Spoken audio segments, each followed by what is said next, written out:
जय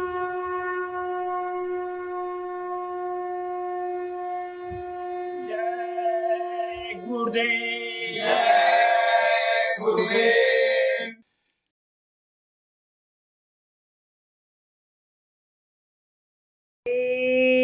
गुरुदेव। जय गुरुदेव। मेरी नैया के स्वामी खेवैया, मुझे तूफान का डर नहीं है। मेरी नैया के स्वामी खेवैया, मुझे तूफान का डर नहीं है। डूब जाएगा मेरा सफीना, इतना गहरा समुंदर नहीं है। डूब जाएगा मेरा सफीना, इतना गहरा समंदर नहीं है। मुझको बहकाओ मत दुनिया वालों, सिर झुकाने दो गुरु के चरण में। मुझको बहकाओ मत दुनिया वालों, सिर झुकाने दो गुरु के चरण में। इसमें चैतन्य है रूप प्रभु का, गुरु अनामी है मानव नहीं है। इसमें चैतन्य है रूप प्रभु का, गुरु अनामी है मानव नहीं है। दास आया है द्वार तुम्हारे, नाम धन से भरो मेरी झोली। दास आया है द्वारे तुम्हारे, नाम धन से भरो मेरी झोली। ध्वनि अमृत पिला दो निराले, कोई तुम सा गुरुवर नहीं है। ध्वनि अमृत पिला दो निराले, कोई तुम सा गुरुवर नहीं है। दुष्ट लाखों संभाले है तुमने, लाखों पापी उबारे है तुमने। दुष्ट लाखों संभाले हैं तुमने, लाखों पापी उबारे हैं तुमने। पूर्ण विश्वास है नाथ हमको, कोई तुम सा धुरंधर नहीं है। पूर्ण विश्वास है नाथ हमको, कोई तुम सा धुरंधर नहीं है। अब की बारी है मालिक हमारी, डूब जाए ना किस्ती हमारी। अब की बारी है मालिक हमारी, डूब जाए ना किस्ती हमारी। पार कर दो शरण में तुम्हारी, कोई मुझ सा धर्मी नहीं है। पार कर दो शरण में तुम्हारी, कोई मुझ सा धर्मी नहीं है। मेरी के स्वामी खेवैया, मुझे तूफान का डर नहीं है। मेरी नैया के स्वामी खेवैया, मुझे तूफान का डर नहीं है। डूब जाएगा मेरा सफीना, इतना गहरा समुंदर नहीं है। डूब जाएगा मेरा सफीना, इतना गहरा समंदर नहीं है। मेरी नैया के स्वामी खेवैया, मुझे तूफान का डर नहीं है। मेरी नैया के स्वामी खेवैया, मुझे तूफान का डर नहीं है। जय गुरुदेव। जय गुरुदेव।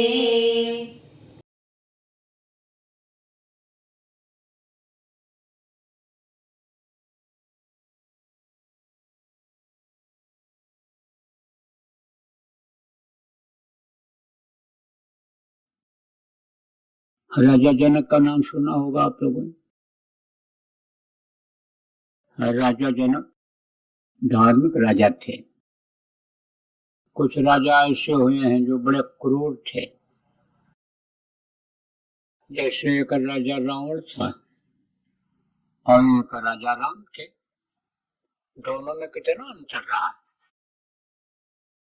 इसी तरह से धार्मिक और क्रूर, अत्याचारी, पापाचारी और समझो परोपकारी, ये दो तरह के हुए हैं अलग अलग। तो राजा जनक शरीर रहते हुए भी विदेही कहलाए। विदेही किसको कहते हैं? शरीर यहाँ रहे और जीवात्मा ऊपरी लोकों में रहे, जान न रहा इसमें, बिल्कुल बैठा तो रहा आदमी, हड्डी मांस ये सड़ता नहीं है जब तक प्राण रहते हैं, लेकिन जीवात्मा ऊपरी लोकों में रहती, तो वो इस मुंह से उस वक्त पर बोल नहीं सकते हैं जब तक इसके अंदर नहीं आएगी जीवात्मा, विदेही कहलाए।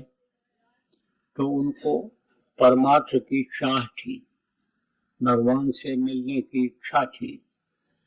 जगह जगह पर कार्यक्रम कराते रहते थे, कभी ऐसे जाते थे बैठ जाते थे, कभी वेश बदल करके जाते थे, सत्संग सुन करके आते थे।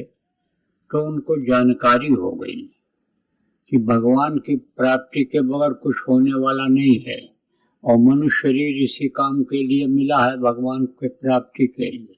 और भगवान अगर मिल जाए तो अभी सब काम बन जाए।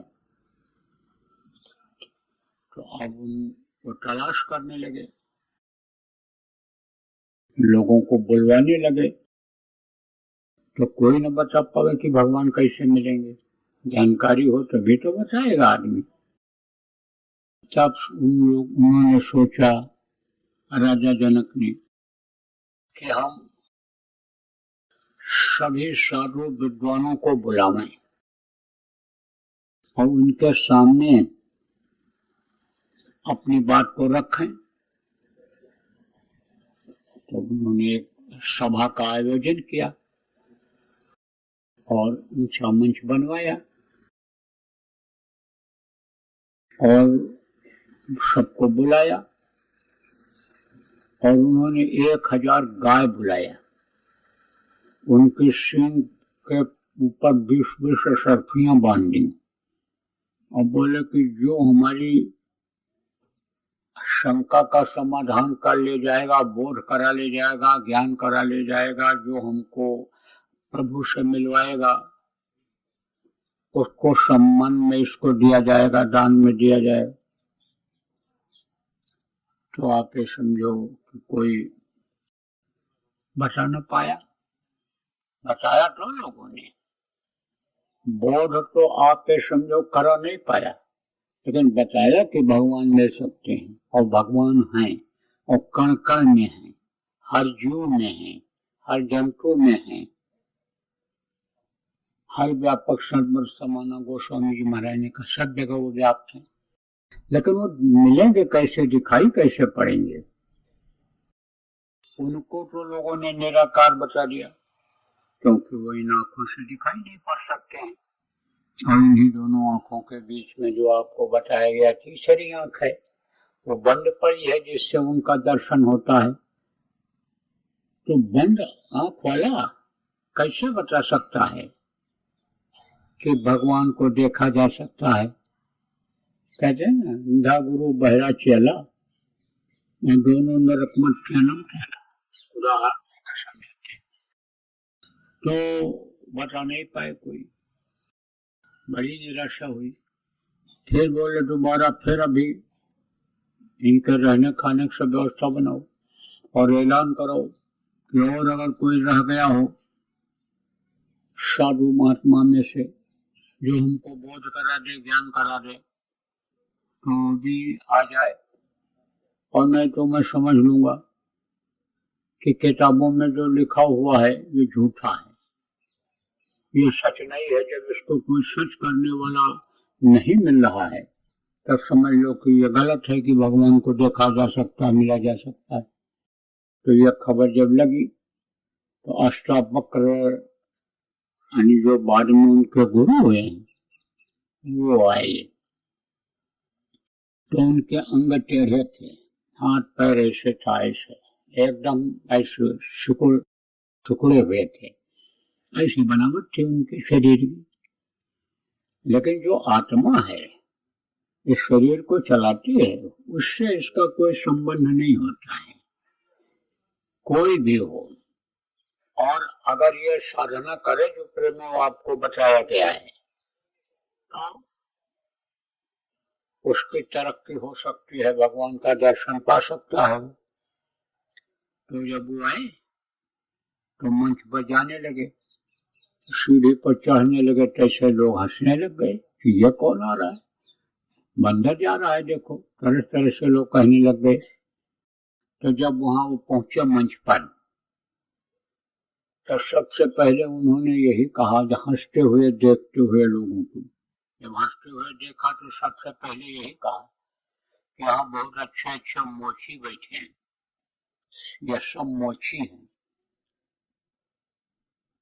तो लोगों ने कहा, विद्वानों ने जो पढ़े लिखे लोग थे, कि ये इन्होंने कैसे कह दिया, मोची सबको बना दिया, हमारे राजा साहब को मोची बना दिया,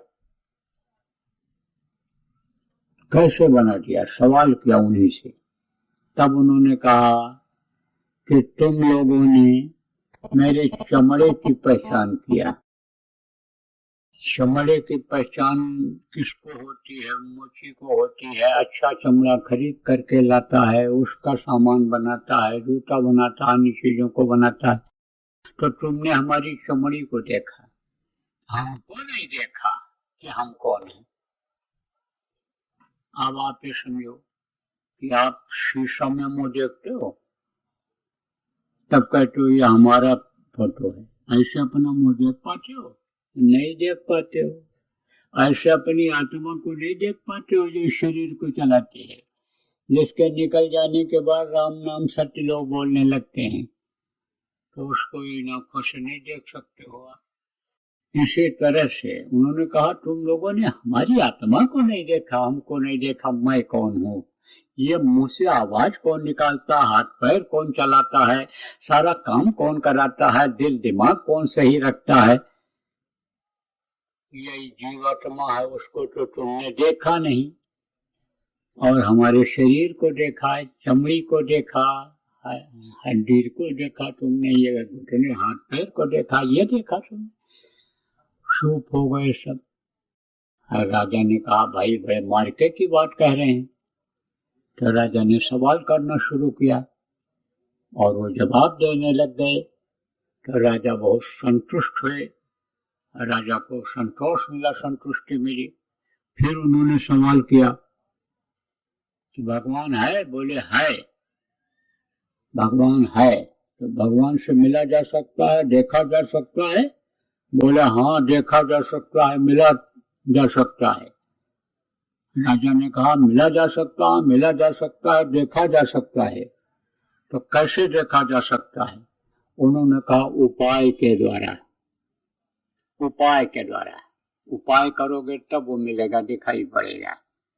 जैसे उपाय करते हो, रोटी बनती है, चावल बनता है, उपाय करते हो, मुंह में डालते हो तब अंदर जाता है, पेट भरता है, ऐसे उपाय करना पड़ेगा। फिर राजा ने सवाल किया अष्टावक्र से कि क्या आप भगवान से मिला सकते हो, दिखा सकते हो? बोले दिखा सकता हूँ। बोले कितनी देर में दिखा सकते हो? कितनी? तो उन्होंने कहा कितनी देर में तुम चाहते हो देखना? तो राजा ने कहा घोड़े के रकाब पर पैर रखते रखते दिव्य दृष्टि मेरी खुल जाए, अंदर की आंख खुल जाए, मैं भगवान का दर्शन करूं। घोड़े का रकाब जानते हो? घुड़सवार जो होते हैं, जब घोड़े पर चढ़ने को होता है तो ऐसे पैर रख करके वो लटका हुआ रहता है लोहे का, उसी पर पैर रखकर और ऐसे बैठते हैं जल्दी से, इतना जल्दी बैठते हैं कि घोड़ा आगे न बढ़ जाए, हम गिर जाएं। तो लगाम जब पकड़ा तो रखा, फट से बैठ जाते हैं। तो चाहे चल भी पड़ा तो ऐसे आगे तक ऐसे हिलते हुए संभलते हुए चले जाते हैं। तो कहा इतनी देर में भगवान का दर्शन हो जाए। अब ये साधारण बात तो थी नहीं, और साधारण आदमी की बात तो थी नहीं कि कोई कर ले या करा दे, लेकिन महात्मा सक्षम होते हैं। महात्माओं को पावर होता है कि धरती पर जाओ, तुम कोई भी करिश्मा दिखाओ, कुछ भी तुम करो, पावर दे करके ऊपर से भेजे जाते हैं संत जो होते हैं। तो अष्टावक्र ने कहा कि राजा हो तो जाएगा ऐसा, लेकिन दक्षिणा देना पड़ेगा। दक्षिणा तो कहा दक्षिणा तो हम देते ही हैं, दक्षिणा हम देंगे आपको। कहा सोच ले राजा, दक्षिणा देना पड़ेगा। अरे बोले महाराज जो हमारे पास है वो हम देंगे आपको। तो कहा सोच ले, देना पड़ेगा दक्षिणा, जो मांगूंगा देना पड़ेगा। राजा ने सोचा ज्यादा से ज्यादा राज ही तो मांग लेंगे और क्या होगा। तो जब कोई बड़ी चीज पाने की होती है तो छोटी चीज पर ध्यान नहीं दिया जाता है। छोटी चीज को देखो लगा देते हैं लोग। जब ये अंदाजा हो जाता है व्यापारी को, दुकानदार को, कि हम अगर इतनी पूंजी लगा देंगे तो इसका दोगुना दूना मुनाफा हो जाएगा, तब उतना पैसा लगाने में संकोच करता है? नहीं करता है। बोले कोई बात नहीं, जब दुनिया बनाने वाला मिल जाएगा, जब प्रभु भगवान हमको मिल जाएंगे, तब हम राज भी दे देंगे इनको, तो भी कोई बात नहीं है। कहा दक्षिणा दूंगा। तब राजा से कहा अष्टावक्र गुरु ने उनके कि तुम अपना तन, मन और धन मुझे दे दो। तन माने शरीर। तन देने का मतलब क्या होता है कि अब इस तन से जो तुम चाहो कराओ, जो इसको खिलाओ खाएगा, जो पहनाओगे ये पहनेगा, जो कराओगे ये शरीर करेगा, जहां सुलाओगे सोएगा, जो कराओगे वो करेगा। इसको कहते हैं गुलाम बन गया, गुरु का गुलाम बन जाते हैं। जो गुरु कहें वही करना रहता है। आप ये समझो कि गुरु के आज्ञा के अनुसार ही सब कुछ करना रहता है, तो वो हो जाता है गुलाम। तो कहे तन दे दो, सोचे तन तो गुलाम हो जाएगा, उस पर हमारा कोई अधिकार नहीं रहेगा। गुरु कहेंगे पूरब जाओ, और पूरब जाने में खंडक है, खाई है, हम गिर जाएं मर जाएं तो हम अकल वहां पे लगाएंगे तो तन का देना कहाँ हुआ। फिर कहा मन दे दो, धन दे दो, तो धन में सब चीज आ गई। रात 5 रुपया पैसा खजाना सब आ गया उसी में। और मन दे दो, मन किसी भी तरफ न ले जाओ, मन से गुरु को बराबर याद करते रहो, और गुरु के मुंह से निकला ही नहीं कि वो काम तुरंत करो तभी गुरु भक्ति मानी जाएगी, तो बड़ा मुश्किल हुआ। सोचने लगे, थोड़ी देर तक सोचते रहे, फिर बोले महाराज तन मन धन सब दे दिया आपको, दे दिया। तब बोले तब चल अब तो ये जितने लोग यहाँ बैठे हैं सबका जूता उतार, पैर से निकाल कर बांध गट्ठर और सिर पर रख करके और जब घूम करके आ बाजार में।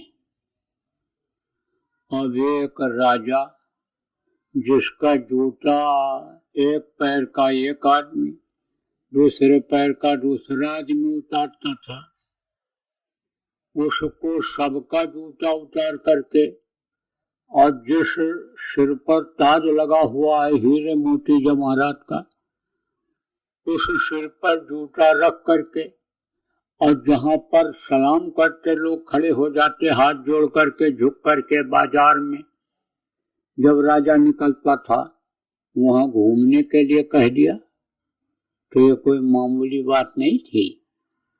ये तो एक कठिन परीक्षा थी, इम्तिहान था। लेकिन इम्तिहान में अगर नहीं पास होते परीक्षा में तो बड़ी चीज मिलती नहीं।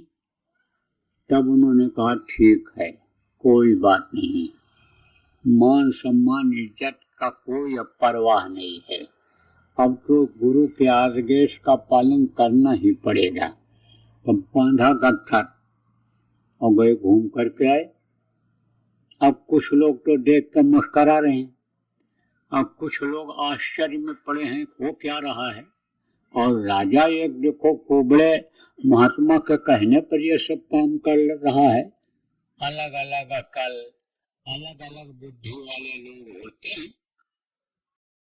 तो राजा ने से सबकी तरफ देखा तो कहा अब ये तो हमारी तरफ अलग अलग नजरिया से देख रहे हैं, हम इनकी तरफ देखेंगे ही नहीं। तो बंद कर लिया आंख राजा ने, राजा जनक ने आंख बंद कर लिया। अब राजा जनक ही सोचने लगे कि पता नहीं यह साधु हमसे क्या करवाएं, इस तन से क्या करवाएं, अब हम क्या क्या कर पाएंगे। और अब तो ये खजाना भी साधु का हो गया, और ये फौज फाटे भी साधु के हो गए, और ये गद्दी पर भी अब बैठ जाएं तो कोई मना नहीं कर सकता है, क्योंकि धन दे दिया मैंने, तन दे दिया, इनको मन दे दिया, और ये बीवी बच्चे भी मेरे कहने पर अब नहीं चलेंगे। ये तो जब ये राजा बन जाएंगे, इनके राज्य में रहेंगे, राजमहल में रहेंगे, तो इनके हिसाब से चलेंगे। तो यही सम्मान से सोचने लगा राजा। तो अष्टावक्र तो अंतर्यामी, कहते हैं न संत न जाने चाल कुचाल, और वो परखें अंतर का हाल, अंतर का हाल देखते ही परख जाते हैं। तो परख गए। तब डांटा अष्टावक्र ने, राजा जनक के गुरु ने डांटा, कहा देख जब तूने तन दे दिया, मन दे दिया, मुझे तन दे दिया, धन दे दिया, तो मन को अब उधर क्यों दौड़ा रहा है, धन की तरफ क्यों ले जा रहा है, उधर दुनिया की तरफ मन को क्यों ले जा रहा है, तन की तरफ क्यों ले जा रहा है कि जो चाहें वो करावें, जैसे क्या क्या करावें, क्यों ले जा रहा है। देख राजा, मन से मेरी तरफ देख, और मन को मेरी तरफ लगा, मेरी नजरों में देख, और जैसे कहा एक तक देख, अब सब भूल करके देख मेरी नजरों को, आंखों की तरफ देख, और जैसे देखा ऐसे सहारा दे दिया, ऐसे तवज्जो दे दिया। किसको? जीवात्मा को। देखो आपके आंख में पट्टी बांध दी जाए और किसी को बैठा दिया जाए और कहा जाए कि इसको ऐसे ढकेल दो उधर, तो देख ही नहीं पाओगे, ढकेलोगे किसको? अरे जिसको देखोगे इन आंखों से उसी को तो आगे बढ़ाओगे। ऐसे ही जिसको देख नहीं सकते आप ये समझो उसको कैसे आगे बढ़ा सकते हैं, लेकिन वो देखते हैं। सहारा दे दिया हूँ, अब जीवात्मा निकल गई, जो फंसी हुई थी वो उससे छुड़ा दिया, गांठ खोल दिया। समझ लो कि जैसे मिट्टी के अंदर बीज पड़ा रहता है और जमता नहीं है, लेकिन मिट्टी हटा देते हो, ऐसे थोड़ा सा पपड़ी हटा देते हो, बस वो ऊपर निकल आता है, अंकुर निकल आता है, पौधा बन जाता है। ऐसे ही हटा दिया उन्होंने कर्म के जो पर्दे लगे रहते हैं। अब जीवात्मा निकल गई ऊपरी लोकों में और घूम रही, आनंद ले रही, मस्ती ले रही। काफी देर हो गया, वो तो मजा ले रहे हैं, ऊपर का आनंद ले रहे हैं। तब अष्टावक्र ने कहा, राजा लौटा, अब वापस आ जा। बोला, अब न बुलाओ, वहां बड़ी गंदगी है, वहां बड़ी बदबू है, वहां बड़ा फंसाव है, वहां से तो मैं निकल नहीं पा रहा था। अब हमको बाहर निकाल करके फिर वहीं पर मत फंसाओ। अब अगर हम उधर आ जाएंगे तो लौट 84 आया, उसी 84 में भ्रमित रहना पड़ेगा। दया कर दो और आगे बढ़ जाएं, ऊपर निकल जाएं। राजा ने सोचा, भाई अभी तो इनके लड़के बच्चे सब चिल्लाने लगेंगे, अभी तो ये जनता चिल्लाने लगेगी कि हमारे राजा को मार दिया, मार दिया, मार दिया, ये कैसा आ गया। अरे कहाँ लौटा, फिर जाते जाते रहना। बोले, अब न बुलाओ। तो देखो, बच्चे पतंग उड़ाते हैं तो डोरी किसके हाथ में रहती है? पतंग उड़ाने वाले की। वो जिधर चाहे उधर ले जाए, और जब चाहता है तो खींच लेता है, और डोरी ढीली कर देता है तो पतंग ऊपर चला जाता है। अब इस समय तो कंप्यूटर का युग है, रिमोट कंट्रोल जिसको कहते हैं, रिमोट चलता है। जिसके हाथ में रिमोट रहेगा उसी को तो दिखाई पड़ेगा, जो चाहेगा वो देखेगा। हमको तो गुरु पर विश्वास है, भरोसा है कि जब जिस चीज की जरूरत पड़ती है तब वो सब होता चला जाता है। इसलिए आप लोग प्रेमियों, बस ये है कि भक्ति लाओ, गुरु भक्ति लाओ। गुरु महाराज जैसे गुरु से हमारे प्रेम करो, प्रभु से प्रेम करो, दुनिया में ही मत फंसे रहो।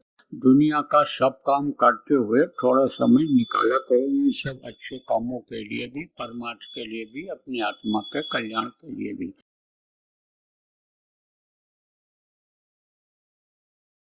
योजना जो भी बनाए हो इसको लागू करो, इसको बढ़ाओ, और एक धार्मिक वातावरण तैयार कर दो, आध्यात्मिक वातावरण तैयार कर दो, शाकाहारी नशा मुक्त बना दो लोगों को, आप समझो चरित्रवान लोगों को बना दो।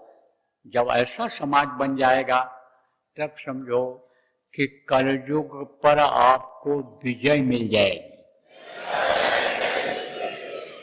तब काल माया कुछ नहीं कर पाएगा।